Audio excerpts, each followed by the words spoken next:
오늘은 요나 4장 말씀입니다. 오늘 본문의 말씀을 통해 우리가 주목해서 살펴보아야 하는 것은 하나님의 사랑의 모습이라는 것입니다. 지금 요나는 매우 화를 내고 있습니다. 1절에 요나가 매우 싫어하고 성내며라는 이 말씀을 통해 살펴볼 수 있습니다. 그가 화를 내고 싫어하는 이유는 너무나 분명합니다.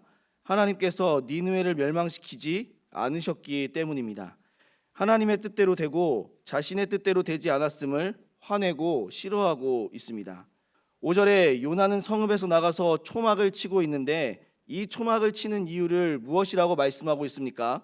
니느웨가 망하는 것을 끝까지 지켜보겠다라는 요나의 바람이 있기 때문에 그렇다라는 것이죠. 한마디로 요나가 바라는 것은 니느웨가 멸망을 당해서 파멸을 당해 완전히 없어지는 것을 원하고 바라고 있다라는 것이죠. 요나는 앞서 살펴본 대로 성읍에서 나와 동쪽에 초막을 치고 초막을 완성하였습니다. 하나님께서는 요나가 완성한 그 초막에 박넝쿨을 준비하셔서 요나가 더운 날씨에 열사병에 걸리지 않도록 그것을 만들어 주셨습니다. 하지만 이튿날에는 벌레를 준비하셔서 박넝쿨을 다 갉아먹게 하셨습니다.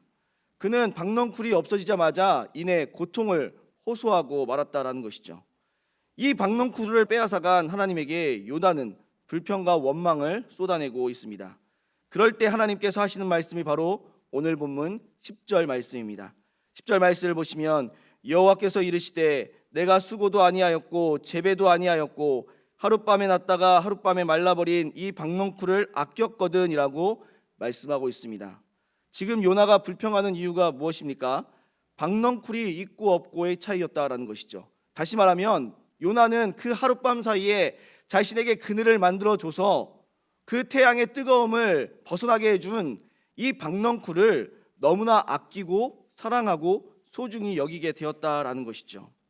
그런데 하나님에게 있어서 이 니느웨 백성들이 바로 아끼고 소중히 여기는 사랑하는 그러한 존재들이었다라는 것이죠. 마치 요나가 박넝쿨을 아끼고 소중히 여기고 사랑하듯이 하나님은 이 니느웨 백성들을 소중히 여기고 아끼시며 사랑하고 있다라는 것입니다. 그 사실을 알 수 있는 것이 바로 오늘 본문 11절 말씀입니다. 하물며 이 큰 성읍 니느웨에는 좌우를 분별하지 못하는 자가 12만여 명이요 가축도 많이 있나니 내가 어찌 아끼지 아니하겠느냐 하시니라라고 말씀하고 있다는 것이죠. 하나님은 분명하게 말씀하고 있습니다. 좌우를 분별하지 못하는 12만여 명이나 되는 이 나라 사람들을 내가 아낀다라고 말씀하고 있다는 것이죠. 그렇습니다. 하나님께서 니느웨 백성들에게 회개의 기회를 주시고 돌이키게 하심은 그들을 살리시기 위함인데 왜 그들을 살리시려고 하느냐? 그들을 아끼시고 사랑하시고 소중히 여기시기 때문이라는 것이죠. 그들이 말씀을 듣고 깨달아 회개할 때까지 기다리고 또 기다리는 것입니다. 니느웨 백성들처럼 그리고 우리처럼 하나님의 말씀을 듣고 깨달음을 얻어 회개하고 돌이킨 자들에게만 구원을 베푸심을 알아야 한다라는 것이죠. 우리가 구원받을 수 있는 이유도 다 여기에 있는 것 아닙니까? 하나님께서 우리를 소중히 여기시고 아끼시기에 우리에게 지금까지 계속해서 말씀하시는 것이고 우리에게 회개의 기회를 주셨다라는 것을 우리는 생각해 볼 수 있어야 한다라는 것이죠. 우리를 사랑하듯이 세상의 많은 사람들도 하나님은 여전히 사랑하고 계신다라는 것이죠. 그 증거가 무엇입니까? 심판을 바로 내리지 않는 것 때문에 그렇다는 것이죠. 하나님은 죄인을 그대로 놔두실 수 없는 분이시고 죄인과 함께할 수 없는 분이시다라는 것을 우리가 생각한다면 우리는 죄를 지었을 때 마땅히 처벌을 받는 것이 옳은 일일 것입니다. 그것이 하나님의 정의이고 공의일 것입니다. 그런데 그럼에도 불구하고 하나님께서 여전히 우리를 살려두시는 이유, 그리고 이 세상을 살려두시는 이유가 무엇입니까? 아직도 하나님의 말씀을 듣고 회개하여 돌이키는 자들을 기다리고 계시기 때문이라는 것을 생각할 수 있어야 한다는 것이죠. 따라서 우리는 하나님의 사랑을 알아야 합니다. 우리는 하나님의 마음을 알아야 한다는 것이죠. 요나가 니느웨 사람들을 하나님처럼 소중히 여기고 아끼고 사랑하는 마음이 있다면 이렇게 행동하지 않았을 것입니다. 그런데 요나의 성냄과 싫어함의 핵심이 여기서 드러나게 된다는 것이죠. 요나는 자신의 민족, 자신의 나라만을 사랑하고 아끼고 있습니다. 그러니까 니느웨 성에 말씀을 전하라는 말을 싫어한 것이고 도망친 것이고 망하지 않고 살아있는 것에 분노하고 있음을 생각해 볼 수 있어야 합니다. 하나님의 사랑은 모든 인류를 향한 변하지 않는 큰 사랑인데 요나는 자신들만 사랑해야 한다라는 그 편협한 사고방식에 빠져 있다라는 것이죠. 성숙한 사람은 하나님의 사랑의 의미를 깨닫고 하나님의 마음으로 하나님의 말씀을 전하는 것을 기뻐합니다. 하나님의 사명을 감당하는 것을 싫어하지 않습니다. 하지만 요나처럼 유아기적 사랑에 매몰되면 자신만 사랑을 받아야 하고 자신만 구원을 받아야 한다라고 생각한다면 하나님의 말씀을 전하지 않고 하나님의 뜻을 알리지 않게 된다라는 것이죠. 그러면서 생각합니다. 하나님은 나에게만 하나님이시기에 다른 사람의 하나님은 될 수 없다라고 생각합니다. 그러니까 요나는 니느웨를 아끼고 소중히 여길 수 없는 것입니다. 하나님의 말씀을 전하는 것도 싫고 그들이 구원받는 것은 더 싫어한다라는 것을 우리는 생각해 볼 수 있어야 한다는 것이죠.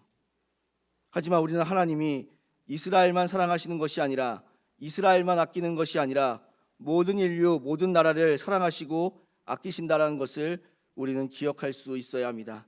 하나님은 악인과 선인에게도 동일하게 해를 비추시고 그들에게 동일하게 비를 내려주시는 분이십니다. 왜냐하면 하나님은 모든 인류를 한결같이 사랑하시고 아끼시고 소중히 여기시는 분이시기 때문입니다.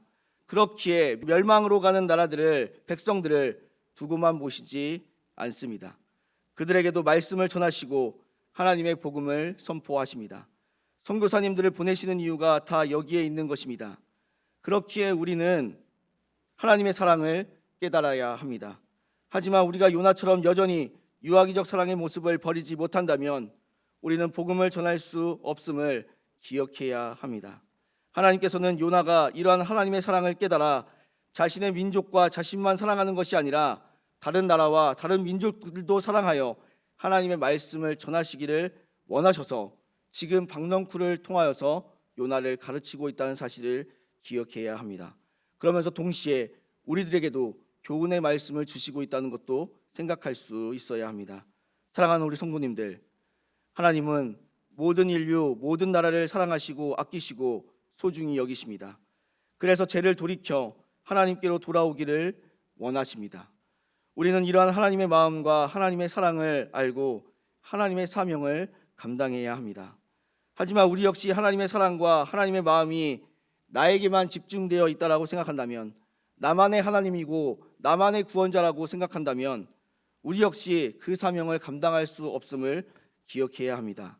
오늘도 하나님의 마음과 하나님의 사랑을 깨달아 내 주위에 있는 많은 사람들을 아끼고 소중히 여기고 사랑하심을 통해 하나님의 말씀을 전하실 수 있는, 하나님의 사명자로서의 삶을 살아가실 수 있는 우리 모든 성도님들이 되시기를 주님의 이름으로 소원합니다.